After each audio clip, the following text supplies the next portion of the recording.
نحمده ونصلي على رسوله الكريم أما بعد فعن أبي هريرة رضي الله تعالى عنه قال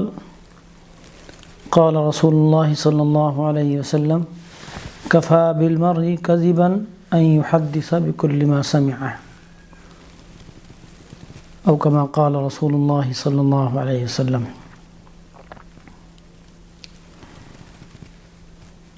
یہ حدیث شریف اس کو امام مسلم رحمۃ اللہ علیہ نے نقل کیا ہے۔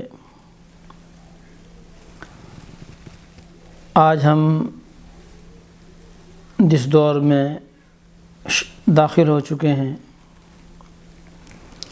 یہ زمانہ اور یہ وقت اب ایسا ہے کہ جھوٹ بہت زیادہ پھیل چکا ہے۔ ایک دور تھا کہ جب جھوٹ بولنے کو بہت معیوب سمجھا جاتا تھا، ایک شریف آدمی جھوٹ بولنے کو برا سمجھتا تھا، اور آج بھی یقیناً ایسا ہے کہ جو واقعتاً شریف لوگ ہیں، اچھے لوگ ہیں، مہذب لوگ ہیں، تو وہ یقیناً اس کو برا سمجھتے ہیں۔ اور جھوٹ ایک ایسی برائی ہے جس کو نہ صرف یہ کہ اسلام نے منع کیا ہے، رسول اللہ صلی اللہ علیہ وسلم نے جھوٹ بولنے کو منع فرمایا ہے، صرف اسلام کے اندر ہی نہیں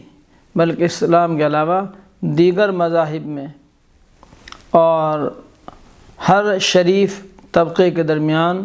جھوٹ بولنے کو برا سمجھا جاتا ہے۔ لیکن اس کے باوجود آج جھوٹ کا ایسا رواج ہو چکا ہے کہ لوگ بے جھجک جھوٹ بولتے ہیں، جس کی وجہ سے جھوٹ کی لعنت اور جھوٹ بولنے کے جو برے نتائج ہیں وہ معاشرے کے اندر اور سماج کے اندر پھیلتے ہیں، اور جھوٹ کی لعنت میں آدمی گرفتار ہو جاتا ہے۔ آج دور ہے موبائل کا، واٹس ایپ کا اور دیگر چیزوں کا، جس کے ذریعے جھوٹ کو بہت زیادہ پھیلایا جاتا ہے، اور ہمارے بہت سارے لوگ، بہت سارے ہمارے بھائی بہن اور نوجوان جو واٹس ایپ کا استعمال کرتے ہیں یا دیگر ذرائع کا استعمال کرتے ہیں، وہ ان کا مزاج بن چکا ہے کہ بغیر تحقیق کے بہت سی باتوں کو وہ شیئر کرتے ہیں، جس کی وجہ سے کبھی بڑی غلط فہمیاں ہو جاتی ہیں، اور قومی سطح پر اور عوامی سطح پر یا کبھی خاندانی سطح پر اس کے بڑے غلط نتائج جو ہے وہ برآمد ہوتے ہیں۔ اسلام نے اس بات کا خاص لحاظ کیا ہے، اور رسول اللہ صلی اللہ علیہ وسلم نے اس بات پر اپنی امت کو خاص توجہ دلائی ہے کہ بغیر تحقیق کے اور بغیر کسی بات کی گہرائی تک پہنچے کسی بات کو نقل نہ کیا جائے۔ اسی لیے اللہ کے رسول صلی اللہ علیہ وسلم نے ارشاد فرمایا کفی بالمرء کذبا ان یحدث بکل ما سمع۔ آقا نامدار محمد رسول اللہ صلی اللہ علیہ وسلم نے ارشاد فرمایا ایک انسان کے جھوٹا کہلانے کے لیے، جھوٹوں میں شمار ہونے کے لیے اتنا کافی ہے کہ وہ ہر سنی سنائی بات کو بغیر تحقیق کے دوسروں سے نقل کرتے ہیں۔ حالانکہ جھوٹ بولنا اس کی عادت نہیں ہے، وہ جھوٹ نہیں بولتا، لیکن جب اس کی یہ عادت بنے گی، اس کا یہ مزاج ہوگا کہ وہ بغیر تحقیق کے اور بغیر کسی بات کی گہرائی تک جائے ہوئے، بغیر اس بات کی تہ تک جائے ہوئے وہ اس کو دوسروں تک منتقل کر دے گا، دوسروں کو نقل کر دے گا، دوسروں سے بیان کر دے گا، تو بہت ساری چیزیں ایسی ہوں گی یقیناً جو غلط ہوں گی، اور بعد میں اس کو احساس ہوگا، وہ جھوٹ پھیلانے والوں کے ساتھ وہ شریک ہو جائے گا۔ تو آج ہمارے وہ نوجوان جو موبائل کا بہت زیادہ استعمال کرتے ہیں، اور ذرائع ابلاغ کے جو مختلف ذرائع آج ہمارے درمیان رائج ہیں، ان کے ذریعے اس طرح کی بہت ساری غلطیاں ہوتی ہیں کہ بعض دفعہ بغیر تحقیق کے